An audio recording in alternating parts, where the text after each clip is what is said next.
Okay, today is April 21st, 2020, and I just want to talk a little bit about what's happening in our country the last 5 weeks. We've been told by the mainstream media that there's a pandemic that has hit the U.S. and around the world, and by the classical definition of a pandemic, this is anywhere near being remotely close to being a pandemic. If you look at the classical definition of the word pandemic out of the Merriam-Webster dictionary, which has been around since 1828, the definition says it's a flu virus or any kind of sickness that is occurring over a wide geographic area and affecting an exceptionally high proportion of the population. So those keywords are very important. Exceptionally high proportion of the population. All right, let's just talk about California for a minute.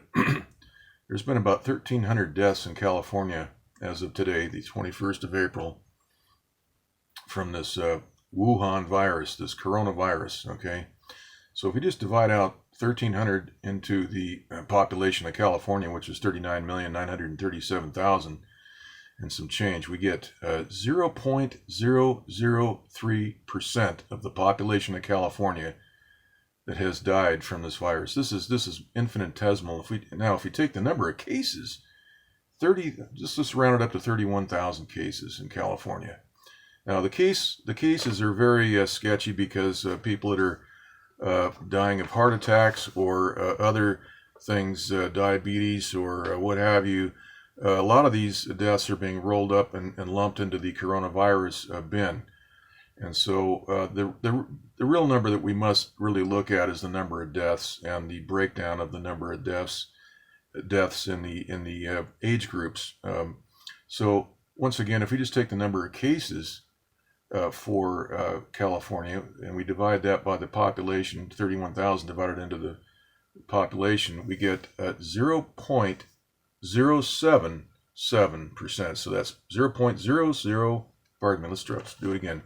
0.077%, okay, of the population of California. 0.077% are affected, or rather have the coronavirus. That's, once again, very, very small number.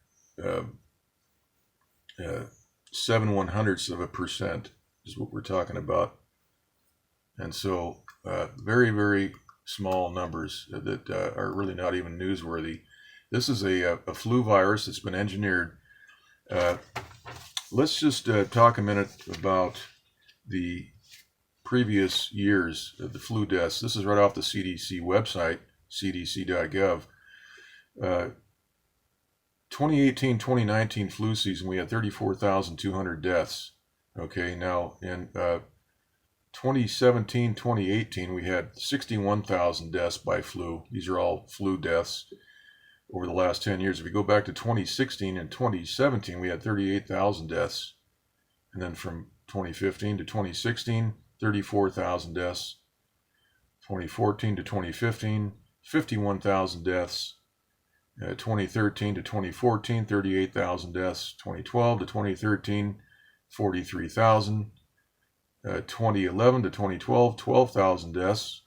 And then in 2010 to 2011, we had 37,000 deaths from the flu. All right, so these are all typical numbers. Now, as of this morning, the total number of deaths were 43,558 in the U.S. Now, if you divide that out into the population, which is around 336 million, you come up with 0.0129%. Okay, when you divide out these numbers, you move the decimal place over 2 places to get your percentage number. Now, you'll notice in the mainstream media, they don't talk about these percentage numbers. They won't talk about these numbers in percent because they're so infinitesimal and so small that people would say, what the hell are we worrying about? This is nutty. And that's exactly right. And that's why we're not being told what's going on here. The numbers are being manipulated in a fashion that people are panicked. We've been hearing news about, funeral homes stacked up with bodies. They don't know what to do with them, and just on and on. All sorts of fake news. Incredible stuff. Just unbelievable stories, and much of this is just a lot of BS. Okay, the real numbers you pay attention to are the number of deaths. I just gave you a couple of examples. The deaths in California is about 1,300. That equates to 0.003% of the California population. And again, let's break it down by age group. If you take the total number of deaths in the United States, it's 43,263. That affects now 78% of those deaths. 78% of those deaths are people that are 65 years of age and older. Now, only 3% of those deaths affected anyone between 0 and 44 years old. Okay, so very, very small numbers. And the reason for this pandemic, by the way, is to remove Donald Trump. Everything else has failed. I'm not going to spend a lot of time explaining why, but nothing else has worked. The impeachment, all the other news, the Russia Spygate thing, the Russian hoax, that failed. The deep state is desperate, so they've exercised their nuclear option, which is to destroy the U.S. economy, which they've pretty much done. There's thousands, tens of thousands of small businesses that have been forced out of business by partisan Democrat governors and mayors. Our own mayor downtown is a real sissy. He's delegated. He's tried to get a snitch crew together to go around, and they'll pay people to turn in businesses that are actually trying to make a living and put food on their table and feed their families. This is what's going on, and this is absolutely outrageous. And everyone should be defying the orders of these people are non-essential. Okay, the mayor downtown is non-essential. As far as I'm concerned, the governor of California is non-essential. These people are collecting paychecks regardless of their work product. And believe me, when I tell you that California does not need people like Gavin Newsom and Mayor Eric Garcetti, who's only a mayor because his father was the district attorney of Los Angeles a few years back. And by the way, Eric Garcetti has done nothing for the homeless problem and the health problems that the homeless problem has presented for downtown LA. It's only since this so-called pandemic, in quotes I put that, only since the pandemic sprung up did little Eric Garcetti decide that health issues were a priority for everybody, and he decided then that that he would put all the small businesses out of business. Anybody that ran a small business that was non-essential, in his view, were put out of business. Now, we've been in this state for about 5.5 weeks. There are restaurants and all sorts of establishments like gyms, gymnasiums, people go, parks. Those have all been closed. I mean, this is just crazy. It's actually safer to be outdoors than indoors, and it's just crazy what's going on. And so the point is that this has to be exposed. The mainstream media has completely caused all the problems that we're seeing now. They perpetrated this entire event, and it's a scam. And so here we are looking at the satellite maps, and we see once again the manipulation going on here right over Mexico. Look at the look what's happening here. You see the blast pattern there, and so now we had some rain over the March and April time period. Once again, we had only 0.28 inches through 0.28 inches of rain between all of January and February. So that was something that only the insiders betting on the weather would be able to clean up and make any money on that. If we go and look at March, we had a total of 7.05 inches in March, and then in April we've had 7.12 inches in April so far. Now, it looks like the spigot has been turned off. We've got a major heat wave headed for Southern California. If we look at the big map here, we can see that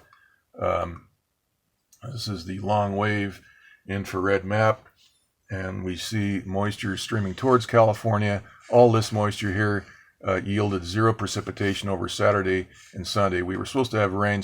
Rain was scheduled for Saturday, and that never happened.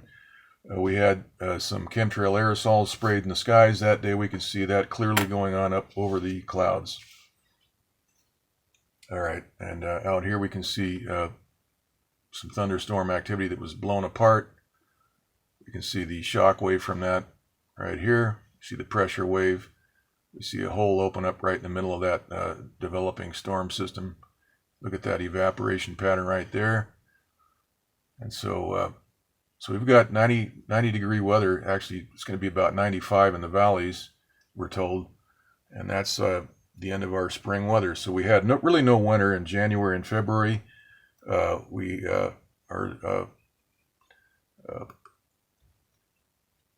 We were expecting more spring type weather, but that's not going to happen. It looks like they've shut the spigot off. We've got a rising barometric pressure. It's at 30 inches right now. And but I'm mainly concerned about the hundreds of millions of people that have been duped in our country by this latest deep state operation. Everybody's been panicked by this. Nobody wants to screw around with health issues. I hate that word, issues. Health problems. This is a problem. An issue is if the carpeting's not matching the wallpaper, that's an issue. Okay, these are problems. And okay, so let's look at the blast pattern here on this. Look at this. We see the rings.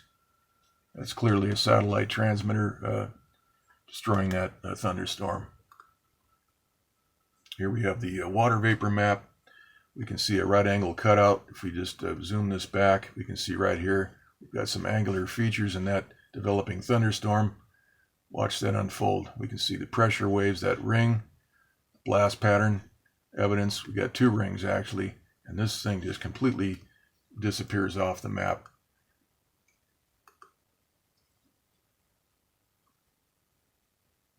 Take a look at it right here. Okay. All right. So we're going to, I apologize for the long delay, long silence, no videos. I've just been watching everything unfold.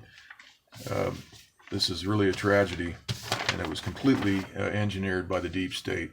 Now, Dr. Anthony Fauci's going to have himself in this, he's got himself in hot water. He gave a speech at Georgetown University and predicting correctly that there'd be a pandemic during the Trump presidency. But if we go back to 2014 or 2013, it turns out that Fauci, he managed to divert about $3.7 million over to China for continued research and gain-of-function research on the coronavirus. And that was ruled illegal in the United States, and so apparently money was funneled to the Chinese to do the work. We'll have to find out what Fauci has to say about that. But this whole, and by the way, Fauci's a big Hillary Clinton donor. His wife is, and of course, this Dr. Deborah Birx, she's a big Hillary Clinton fan, and is tied up with Bill Gates. And so Trump has got these people front and center every day. And I'm wondering what the hell is going on here. We need to straighten this out. Hundreds of thousands of businesses are sitting at home with being forced out of business. Okay, so that's the situation. I hope that President Trump, hope you know what was going on, because there's a lot of people that need to be hanging by the gallows. Okay, that's it for now.